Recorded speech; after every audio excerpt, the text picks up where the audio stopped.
प्यारे बच्चों, आज का टॉपिक है potential energy of dipole in uniform external electric field. Potential energy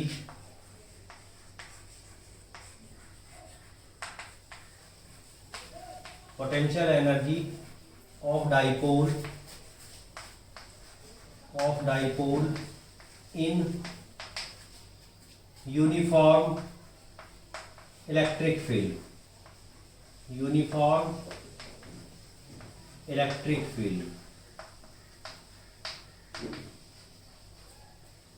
Okay, this is the potential energy of dipole in uniform electric field. So consider these I am drawing some lines, and these lines will represent uniform electric field.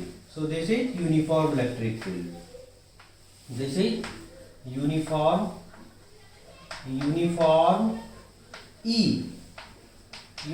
electric field. Okay, and a dipole is placed. So this is a dipole. और आप जानते हो बच्चों कि dipole में दो charge होते हैं, एक प्लस क्यू और एक minus Q. So it is plus minus Q, it is plus Q, and this is the direction of dipole moment P. This is P and this is theta. So what is the angle between P and E? It is theta. So previous chapter में मैंने बताया था कि जब dipole को किसी external electric field में place किया जाता है तो ये इलेक्ट्रिक फील्ड इस पर एक टॉर्क अप्लाई करता है. सो torque, a dipole is placed in uniform electric field.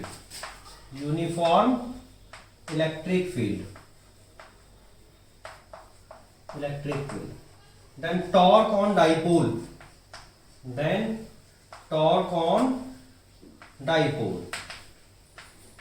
So torque on dipole, torque was PE sin theta. P dipole moment of this electric dipole is electric field. This electric field, magnitude of this electric field, and theta is the angle between P and E. Then if I rotate the dipole by a small angle d theta, then the work done will also be small. So work done in rotating the dipole by d theta. तो D theta angle से इसको rotate करेंगे, so work भी small रहेगा क्योंकि small angle से हम इसको रोटेट कर रहे हैं. So in rotational dynamics what is work done? Tau into d theta.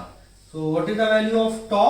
So torque is p E sine theta d theta.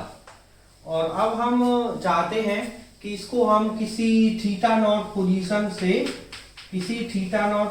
से डेट वाइज d theta, this why d theta से रोटेट करने में ये वर्क हुआ.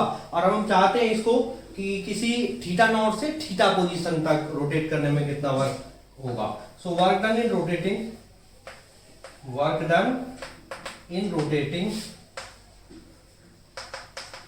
Rotating the dipole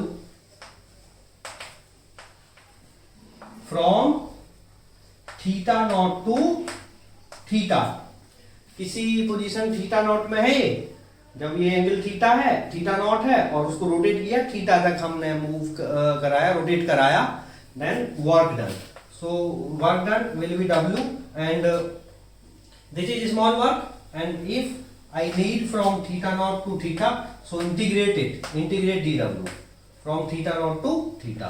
so it will PE, what is the value of dW? It is this much. So PE sin theta d theta, and integration of this from theta naught to theta.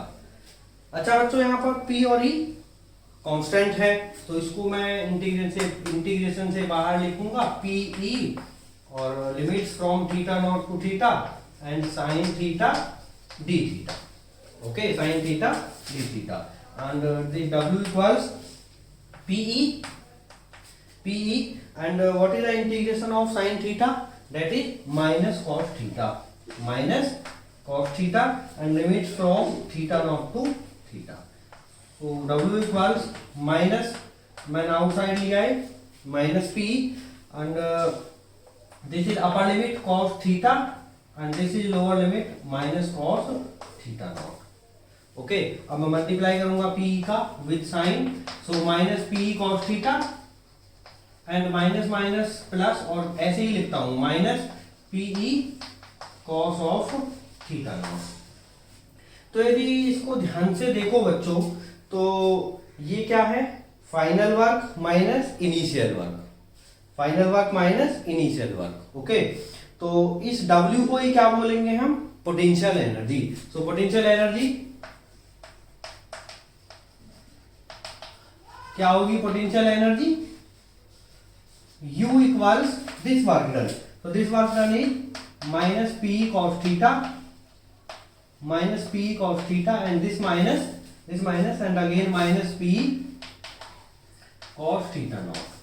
Okay, so U equals, इसको हम ऐसा लिख सकते हैं कि ये final potential energy है और ये इनिशियल पोटेंशियल एनर्जी है।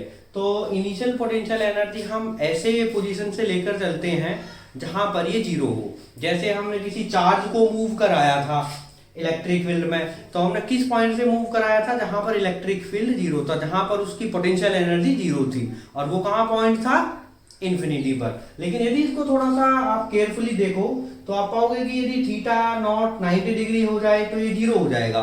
तो इनिशियल सिचुएशन में पोटेंशियल एनर्जी का वैल्यू हमें जीरो मिलेगा। तो यहां मैं लेता हूं, if theta naught equal zero then this cos theta naught will be zero, so then potential energy becomes minus p cos theta। तो कहां से हम इसको रोटेट कराएंगे डाइपोल को, जहां इसका पोटेंशियल एनर्जी जीरो होगा, और ये जीरो कब होगा, जब थीटा नॉट थीटा नॉट कितना हो जाए, 90 डिग्री हो जाए और π/2 रेडियन हो जाए। तो थीटा नॉट 90 डिग्री होने पर ये वैल्यू जीरो हो जाएगा, तो ये होगा पोटेंशियल एनर्जी। सो कहां से कहां तक रोटेट कराने में पोटेंशियल एनर्जी है, ऐसी सिचुएशन से जहां पर डाइपोल का पोटेंशियल एनर्जी जीरो था, और वो कितना एंगल है, 90 डिग्री। सो 90 डिग्री से थीटा तक रोटेट करने में ये पोटेंशियल एनर्जी उस डाइपोल के पास होगा। So this is the potential energy. तो potential energy at theta equals 0 degree हो तो U का वैल्यू कितना होगा, माइनस पी होगा, and that will be the minimum value, and if theta equals 180 degree, so cos 180 degree is -1, तो U equals होगा PE, that will be the maximum। so minimum potential energy dipole का कब होगा, uniform field में, जब theta equal 0 degree हो, this theta 0 degree हो। और मैक्सिमम कब होगा बच्चों, जब थीटा इक्वल्स 180 डिग्री हो, ये एंगल 180 डिग्री हो जाए, तो ये होगा U का वैल्यू मैक्सिमम होगा। कितना वैल्यू होता है मैक्सिमम वैल्यू, प्लस पीई, और मिनिमम वैल्यू माइनस पी। तो 1 मार्क में बच्चों ये क्वेश्चन पूछ लिया जाता है एग्जाम में कि किस एंगल के लिए डाइपोल स्टेबल इक्विलिब्रियम में होगा और किस एंगल के लिए डाइपोल अनस्टेबल इक्विलिब्रियम में होगा। तो डाइपोल स्टेबल इक्विलिब्रियम में तब होता है तब उसके पास एनर्जी का वैल्यू मिनिमम होता है। So this is the minimum value of energy and it is at 0 degree. So 0 degree पर क्या होगा, डाइपोल स्टेबल इक्विलिब्रियम में, और यहाँ ये मैक्सिमम है 180 के लिए, तो 180 डिग्री पर होगा डाइपोल अनस्टेबल इक्विलिब्रियम में। तो रिमेंबर इट।